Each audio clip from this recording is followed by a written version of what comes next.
Hello and welcome to a video dispatcher tutorial. This tutorial is current with version 1.1.6.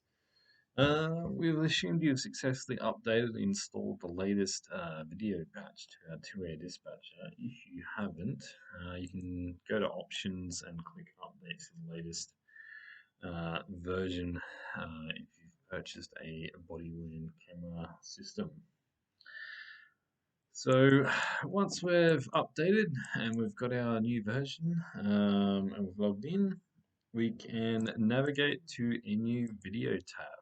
So the video tab offers the display for our live feeds from our cameras that we can set up. Before we start live streaming to our cameras, I'll just go through some of the settings that can get set up prior to live streaming. So if you just left click on options, then from the options, we go to video settings.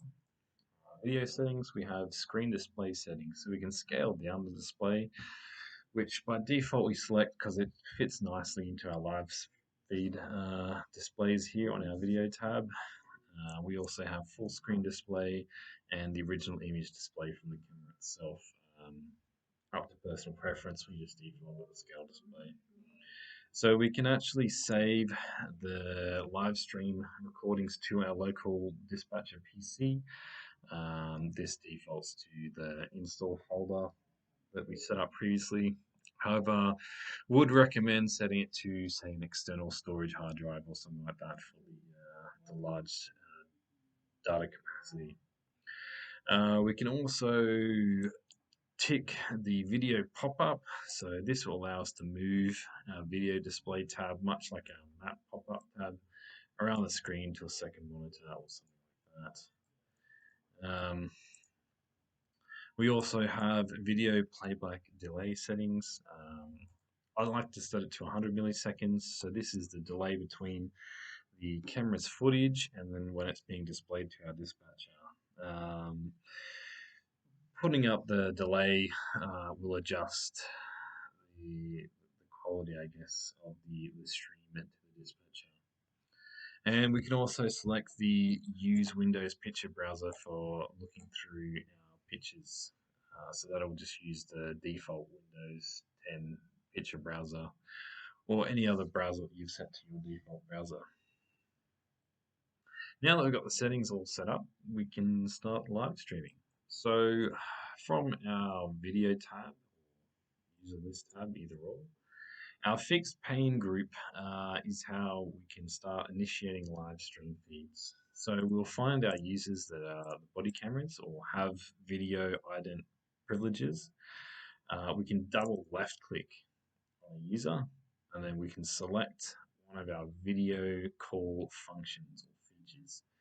So the video chat feature or call requires that the body worn camera or the device we're calling to needs to answer the call. So just like you making a telephone call, you need to actually answer the call on the device itself. We can do a video hands-free call. Now that's going to start the live feed of the video facing inward of the device. So if it's attached to some of the body, it's going to be facing inward. So it's going to be the camera facing into his body. So not what we kind of want for the TC500, but in case of you're using, say, the 725 or the 530, you might want to use that feature. So the video capture feature starts a live feed with cameras and lets the camera know that we're currently looking at its footage. So this is one of the cameras right now. It's facing out somewhere towards these buildings here. And we've actually just let the device know that we're now actually live viewing what the camera is viewing right now. So as we've pressed that button, a voiceover has let the user know that we're now viewing his footage. The last one that was there was video monitor. Now, if we click video monitor, this will start the live feed without letting the user know. So if we need to look at the guy's footage for some unknown reason, in a duress situation, or we need covert comms to still be active, we can use the monitor feature to not let the other user know that we're actually monitoring his live feed. So we can actually hang up the live feeds by clicking the red hang here. So if I left click the hang, I now have stopped live streaming to that one camera. We can bring that back up just by double left clicking again back under the group in the group pane and going left click on video capture. And that'll bring back our live feed. So the live feed, its data usage is going to be roughly a gig per hour. So please only use this feature in extreme circumstances. The cameras can record to themselves with a 64 gig onboard storage, which will give you several days worth of constant recording to the camera itself. So from here, we have access to a bunch of features from the dispatcher itself. So we can still PDT back to our guys. So I can PDT 1, 2, 3, and this will be coming through to our cameras. If we'd like to do a full duplex call, enabling the camera's actual recording itself, as you can hear now, it's coming through. I can hear what the camera is actually recording as well now. So just unmuting the camera now brings through what the current environment that camera is actually in. Again, real quick. So we also have screenshot. So if I wanted to take a screenshot of the current situation, I can then send this to another user and click send, or I can save this to my local dispatcher as well.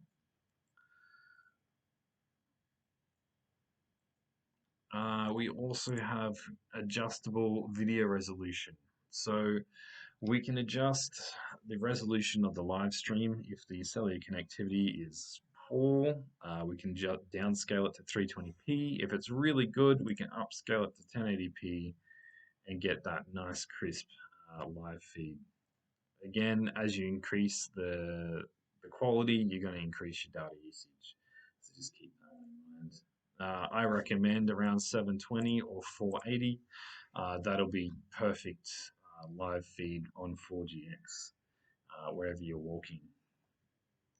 So we also have rotate the camera 90 degrees. So if in the event the camera is knocked over or the camera has dropped or something like that and it's laying on its side, we can adjust the camera feed so that it looks up the right way to us.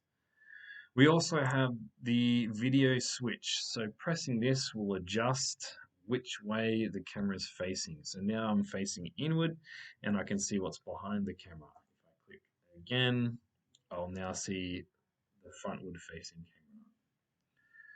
camera. We also have video distribute. So much like the screenshot, we can actually search for a user to distribute the video that this live feed is actually doing. So we could transfer this live feed to, say, an app on a 725 or a smartphone device for the, say, a remote manager to also look at the live feed as well.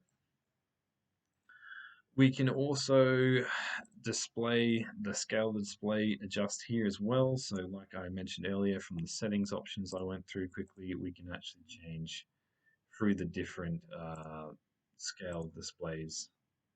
Again, by default, we just set it to scale display because it fits nicely in our viewing panels here. So we can also adjust how many cameras we'd like to view at once with a maximum of 32.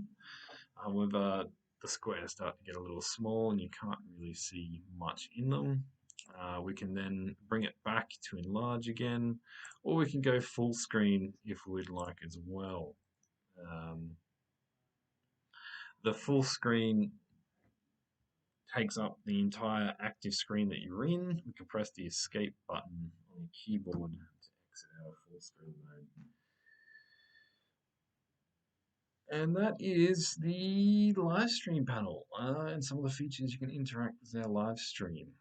So now we've had our live streams and we want to check on some of the recordings. So the recordings for the live stream, if you've set it up in options, are saving to the local dispatcher and they're also saving to the ToooAir cloud as well. So the ToooAir cloud, to get to the ToooAir cloud, we can left click on media data. And from media data, we can click on net media, and this will bring up if we select all, so we can select the date, and then select all. This will bring up all the recordings that are saved to our ToooAir cloud. You will only be able to access, obviously, the recordings from your own systems. They're all encrypted and no one can touch these files, so please don't worry that they're all getting saved onto the cloud. We can play them straight off the cloud, or we can download them from the cloud by clicking download and saving them to our PC. Likewise, if we selected multiple, we can click the download all button down the bottom here as well. So if you have been saving the footage to our local device, we can actually click on local video, and as you can see, it's already populated for us the local footage that we've recorded just now in this recording. So the footage will get recorded to our servers for up to 6 months. After 6 months, it will be deleted. So if you'd like to keep your footage for after 6 months, make sure you come here and just download them off our ToooAir clouds. Or just use the backups you have from your body cams themselves using the TC500 data transfer software. Yes. So thank you for listening to the ToooAir Video Dispatcher. Again, this is current with version 1.1.6. If you have any questions or would like further information, please contact us via the Contact Us page on our website.